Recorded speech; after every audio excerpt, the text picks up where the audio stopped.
ദേശാഭിമാനി മുഖപ്രസംഗം 2024 മെയ് 4. മോദിയെ കാത്തിരിക്കുന്നത് ആളില്ല കസേരകൾ. BJPക്ക് പരിഭ്രാന്തി. ഏപ്രിൽ 19 മുതൽ ആരംഭിച്ച 18ാം ലോക്സഭാ തെരഞ്ഞെടുപ്പ് 7 ഘട്ടത്തിലായി ജൂൺ 1 അവസാനിക്കും.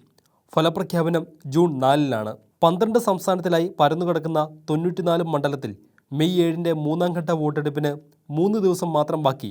ശതകോടികൾ ഒഴുക്കിയിട്ടും കടുത്ത വർഗീയ പ്രചാരണം നടത്തിയിട്ടും പ്രധാനമന്ത്രി നരേന്ദ്രമോദിയുടെ പൊതുയോഗങ്ങളും റാലികളും ശുഷ്കമാകുന്നത് സംഘപരിവാർ നേതൃത്വത്തെ ആശങ്കയിലും മോഹഭംഗത്തിലും ആഴ്ത്തിയിരിക്കുകയാണ്. കാവ്യപുരണ്ട ദൃശ്യ ശ്രാവ്യ അച്ചടി മാധ്യമങ്ങളിലടക്കം വൻ പരസ്യങ്ങൾ നിരത്തിയിട്ടും പല പരിപാടികളിലും ആയിരക്കണക്കിന് കസേരകൾ ഒഴിഞ്ഞ നിലയിലാണ്.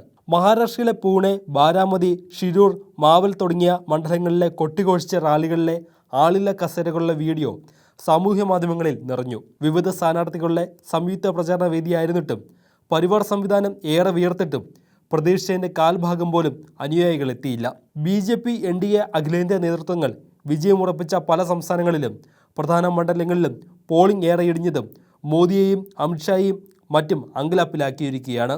ഈ പ്രതിസന്ധി മറികടക്കാൻ അപകടകരങ്ങളായ വർഗീയ പ്രചാരണങ്ങളും ഫാസിസ്റ്റ് അജണ്ടയും ജനാധിപത്യ വിരുദ്ധ മാർഗങ്ങളും ആയാറാം ഗയാറാം തന്ത്രങ്ങളും കോർപ്പറേറ്റുകളുടെ പണമിറക്കിയുള്ള വലവീശിപ്പിടിക്കലും പയറ്റുകയാണ്. ഗുജറാത്തിലെ സൂറത്ത് മണ്ഡലത്തിൽ നിന്ന് പിടിച്ചെടുത്ത എതിരില്ലാ ജയം രാജ്യത്തെ തന്നെ നാണം കെടുത്തുന്നതായിരുന്നു. അതിന് വഴി തുറന്ന കോൺഗ്രസ് നിലപാടും എടുത്തു പറയണം. ആ സർക്കസ് കോമാളിക്കളി മധ്യപ്രദേശിലെ ഇൻഡോറിലും ആവർത്തിക്കാൻ സർവ്വവിധ ശ്രമങ്ങളും നടത്തി. എന്നാൽ സൂറത്തിലേതുപോലെ എളുപ്പത്തിൽ ജയിച്ചു കയറാനായില്ല. ഇൻഡോറിലെ കോൺഗ്രസ് സ്ഥാനാർത്ഥി അക്ഷയ് ബാബുവിനെ പിൻവലിച്ച് BJPയിൽ വരി നിർത്തിയെങ്കിലും എതിരില്ലാ വിജയം കൊയ്യാനായില്ലെന്നതാണ് സത്യം. BSCയും SUCI കമ്മ്യൂണിസ്റ്റും സ്വതന്ത്രമടക്കം 14 സ്ഥാനാർത്ഥികൾ പട്ടികയിലുള്ളതിനാൽ അവിടെ വോട്ടെടുപ്പ് അനിവാര്യമാണ്.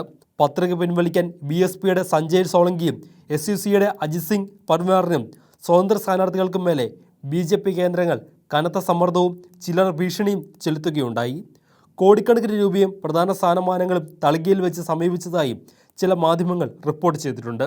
അവരുടെ നാമനിർദ്ദേശ പത്രികകളിൽ ഉൾപ്പെട്ട സാക്ഷികൾക്ക് നേരെ ഭീഷണിയുടെ വാൾമുനയായിരുന്നു. അവയൊന്നും ഫലവത്തായില്ല. ഇന്ത്യയിലെ മുസ്ലിങ്ങളെ മുൻനിർത്തിയുള്ള വർഗീയ പ്രചരണം മോദി കടുപ്പിച്ചിരിക്കുകയാണ്.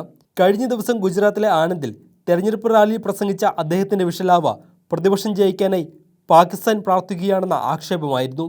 രാഹുൽ ഗാന്ധി പ്രധാനമന്ത്രി പദവിയിലെത്തുകയെന്നതാണ് പാകിസ്ഥാൻ്റെ ആഗ്രഹം.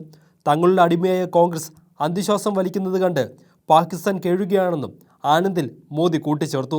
മുൻ പാക് മന്ത്രി ചൗധരി ഫവാസ് ഹുസൈൻ സമൂഹമാധ്യമത്തിൽ രാഹുലിൻ്റെ പ്രസംഗം വിട്ട് അഭിനന്ദിച്ചത് അടിവരയിട്ടാണ് അദ്ദേഹത്തിൻ്റെ കടന്നാക്രമണം. സ്ത്രീപീഡനങ്ങളിലും കുംഭകോണങ്ങളിലും ലൈംഗിക കേസുകളിലും പ്രതികളായവരെ സ്ഥാനാർത്ഥികളാക്കുന്നതിലും BJPക്ക് ഒരു മടിയും ഇല്ലാതായിരിക്കുന്നു.